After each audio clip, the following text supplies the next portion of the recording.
سلام و خسته نباشید به تک تک شما عزیزان و خوبان. خوش آمدید به موضوع درس امروز. درس و موضوع ادامه درس روز قبلیه و روز گذشته. ما در روز گذشته آشنایی داشتیم نظر به حرکات روز، نظر به تایم روز که در هفته چه حرکات اتفاق میفته و دیدگاه که نظر به هفته داریم چیه. خب امروز ریویو می داشته باشیم و پشت چارت به منظور شفاف سازی موضوع که پشت چارت چی رقم عمل میکنه و چی دیدگاهی می داشته باشیم. خب کندلی که در این قسمت میبینین کندل آخرین ترنت بوده و پس یک آردر بلاکه و این خطی که در این قسمت میبینین خط مارک شده ای ویک آردر بلاکه. در این قسمت از مارکت شما روز دوشنبه میبینین مانده وقتی که مارکت باز شده چیکار کرده؟ رفته های زده و پس آمده به سمت پایین و باز رفته کجا بسته شده؟ در جایی که اوپن شده. مارکت در جای اوپن شد که در جای بسته شد که اوپن شده بود. دیدگاه ما در درس گذشته چی گفته بودیم؟ نظر به روز دوشنبه یک دیدگاه کانسولیدیشن یا روز چی می داشته باشیم؟ یا یک دیدگاه اکیومولیشن، قیمت دهنده یا در یک زون یا در یک قیمت مارکت در اون قسمت رنج بزنه. خب روز سه‌شنبه روز سه‌شنبه گفته بودیم که مارکت اولین فکت ویک هفته میسازه، دومین موضوع منیپولیشن میکنه، سومین موضوع خال به یکی از ریفرنس های اسمارت منی میرسانه. خب این روز سه‌شنبه میبینین که وقتی که مارکتی رقم به سمت بالا حرکت کرده، سه‌شنبه چیکار کرده؟ سه‌شنبه آمده خال به یکی از ریفرنس ها رسانده و این قسمت آردر بلاکر تچ کرده. حالا اگر در کندل های هفته‌ای ببینین میبینین که ویک هفته در روز سه‌شنبه درست شده و مارکت این رقم به سمت پایین آمده و یک موضوع دیگه وقتی که این کندل این قسمت میبینین یک ریجکشن بلاکه که انشالله در موضوعات پرایس درس داده میشه ولی اینا موضوعات تایم. خب از این قسمت تا این قسمت ببینین روز سه‌شنبه مارکت چیکار کرده؟ آمده فقط تچ کرده حتی پیپی هم بالا و پایین نرفته و خار به این ریفرنس رسانده به این مقبولی وقت تچ کرده. چهارشنبه و پنجشنبه این رقم به سمت بالا و BSL یا بای ساید حرکت کرده. خب در تایم فریم روزانه میبینیم که سه‌شنبه وقتی که تچ کرده، چهارشنبه حرکت اصلی انجام داده. گفته بودیم چی؟ سه‌شنبه یک دیدگاه فیک میسازه، یک دیدگاهی که ما را از جهت اصلی منحرف کنه و یک دیدگاهی که در طول روز در حال انجام منیپولیشن.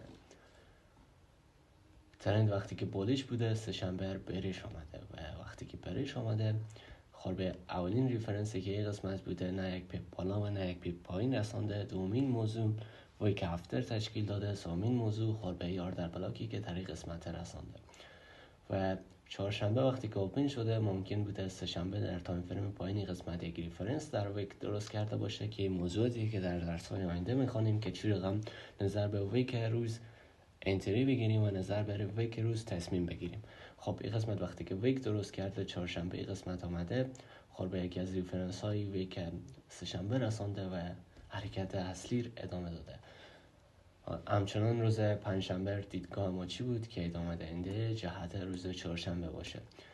خب این روز پنجشنبه قسمت اوپن میشه و ویکر تا قسمت میاره، معمولا شاید تا تایم آسیا و یکی از ریفرنس هایی که در چهارشنبه ممکن بوده درست کرده تچ کرده و پنجشنبه هم به سمت بای ساید حرکت کرده و این از این قسمت تا این قسمت اگه شما ببینین و این فرایده گفته بودیم دیدگاه ما چیه؟ ای که خال به زون دیسکانت یا پرمیان برسانه. وقتی که این قسمت مارکت اوپن شده فرایده رفته بالا و یکی از ریفرنس هایی که در این قسمت توسط ویک شناسایی میکنیم که باز هم میگم اینا درسایی که شناسایی ریفرنس توسط ویک کندل روز قبل در آینده درس داده میشه، فعلا فقط موضوعات تایم بس داریم. خب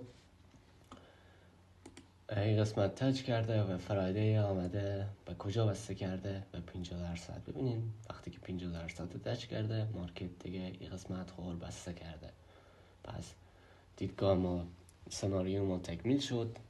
دوشنبه اکیومولیشن یا کانسولیدیشن، سه‌شنبه منیپولیشن، چهارشنبه دیستریبیوشن، پنجشنبه ادامه دهنده روند و جمعه حرکت ریورسالی یا یک حرکت کنسولتیشنی. خب سناریو و ستاپ ما نظر به این حرکات تصمیم میگیره. ممکنه مارکت بارها از خود حرکات دیگری هم نشان ده، ولی ما ستاپ ما و استراتژی ما این هم دیدگاه داره. خب من این رقم میتونم مثال دیگه هم به شما بدم. این قسمت ببینین مانده اوپن مارکت اکیومولیشن کرده، به مارکت جهت داده. تیوزدی چیکار کرده؟ ای قسمت گرفته و لیکویدیتی قسمت گرفته. خب ونزدی چیکار کرده؟ ادامه دهنده روند اصلی و روند دیستریبیوشنی مارکت به سمت برش شروع کرده و وقتی که شروع کرده مارکت قسمت آمده کندل بسته کرده و روز جمعه پنجشنبه ادامه دهنده روند چهارشنبه با آوی که این کندلی که در روز سه‌شنبه درست کرده و بادی این کندلی که در روز سه‌شنبه درست کرده تچ کرده و این رقم سمت برش رفته. خب حالا سناریوی روز جمعه تکمیل نشد، ولی خب ما چند سناریوی 4 سناریوی بقیه ما تکمیل شد. دوشنبه اکیومولیشن، سه‌شنبه مانیپولیشن یا دیدگاه فیک، چهارشنبه روند اصلی، پنجشنبه ادامه دهنده روند چهارشنبه که آردر بلاکی که قسمت در روز سه‌شنبه درست شده بود توسط یک تچ شده و به سمت برش حرکت کرده.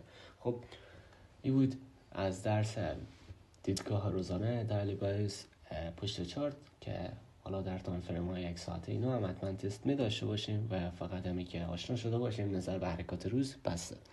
خب خداحافظ تک تک شما.